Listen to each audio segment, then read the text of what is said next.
নমস্কার, তোমরা সবাই কেমন আছো? আজকের topic immunoglobulin.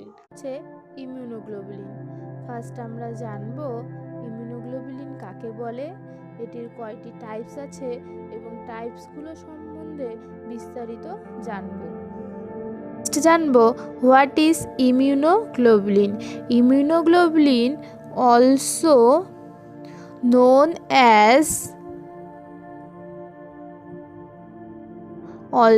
known as antibodies are protein produced by the immune system to help fight off infection and disease.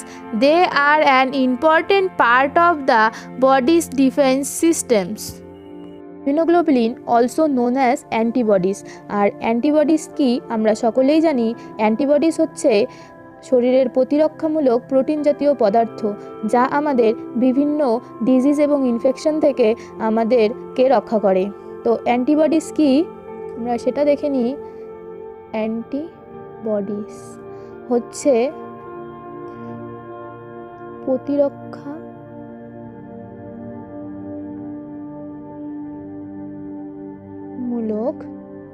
প্রতিরক্ষামূলক প্রোটিন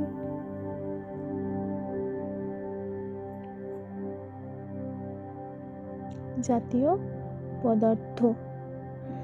অ্যান্টিবডিস হলো প্রতিরক্ষামূলক প্রোটিন জাতীয় পদার্থ, যা আমাদের শরীরকে বিভিন্ন ইনফেকশন এবং ডিজিজ কন্ডিশন থেকে রক্ষা করে। আর ইমিউনোগ্লোবুলিন, এটার মধ্যে আরেকটা মেইন ইম্পর্টেন্ট কোশ্চেন আসে যে ইমিউনোগ্লোবুলিন কোথা থেকে প্রডিউসড হয়। তো ইমিউনোগ্লোবুলিন প্রডিউসড বাই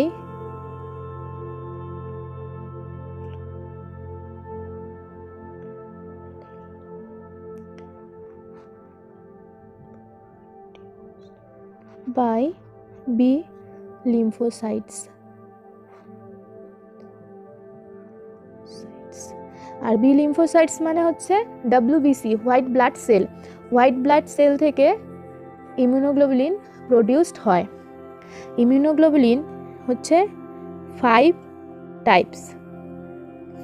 কয়টি টাইপস আছে ইমিউনোগ্লোবুলিনের? 5টি। এই 5টি টাইপস আমরা এক এক করে পড়ব। 5টি টাইপস ইমিউনোগ্লোবুলিন দেখার জন্য আমরা সুন্দর করে স্কেল দিয়ে দাগ টেনে নেব এবং খুব ভালোভাবে বোঝার চেষ্টা করব। ফার্স্ট হচ্ছে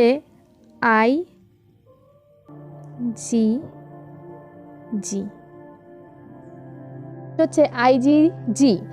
এটি হচ্ছে সবচেয়ে বেশি পরিমাণে ইমিউনোগ্লোবুলিন আছে, মানে যেই 5টি ইমিউনোগ্লোবুলিন আমরা দেখতে পাবো যে IgG, IgM, IgA, IgE এবং IgD, তাদের মধ্যে 75 থেকে 80% হচ্ছে ইমিউনোগ্লোবুলিন G। আর এটাই হচ্ছে ইমিউনোগ্লোবুলিন যেটা হচ্ছে হিউম্যান প্লাজেন্টা ক্রস করতে পারে। It is the only immunoglobulin which can cross the human placenta. Next হচ্ছে IgA. About 10 to 15% of the antibodies present in the body. তো যে ইমিউনোগ্লোবুলিন আছে তার মধ্যে 10 থেকে 15% হচ্ছে IgA। আর এটার মধ্যে আরেকটা মেইন ইম্পর্টেন্ট টপিক আমরা মনে রাখবো যে IgA is present in কোলোস্টাম। আমরা সবাই জানি যে কোলোস্টাম কি। কোলোস্টাম হচ্ছে ফার্স্ট বেস্ট মিল্ককে আমরা কোলোস্টাম বলে থাকি। তো IgA আমরা কোলোস্টামের মধ্যে দেখতে পারবো। তারপর হচ্ছে IgMকে আমরা ম্যাক্রো অ্যান্টিবডি বলে থাকি। এখন আমরা একে ম্যাক্রো অ্যান্টিবডি কেন বলি? কারণ এটা হচ্ছে সবথেকে সাইজে বড়। ইমিউনোগ্লোবুলিনদের মধ্যে সবচেয়ে সাইজে বড় হচ্ছে IgM, সেটার জন্য আমরা ইমিউনোগ্লোবুলিন এমকে ম্যাক্রো অ্যান্টিবডিজ বলে থাকি। 10% থাকে of all the antibodies. The first type of antibodies are response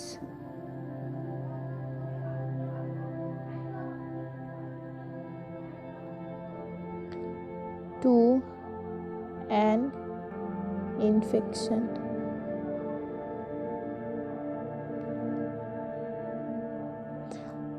last আমরা এই দুটো দেখে নেব, IgE এবং IgD।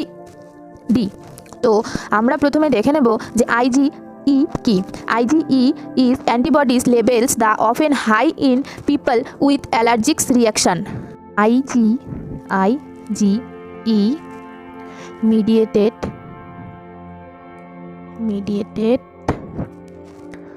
type 1 hyper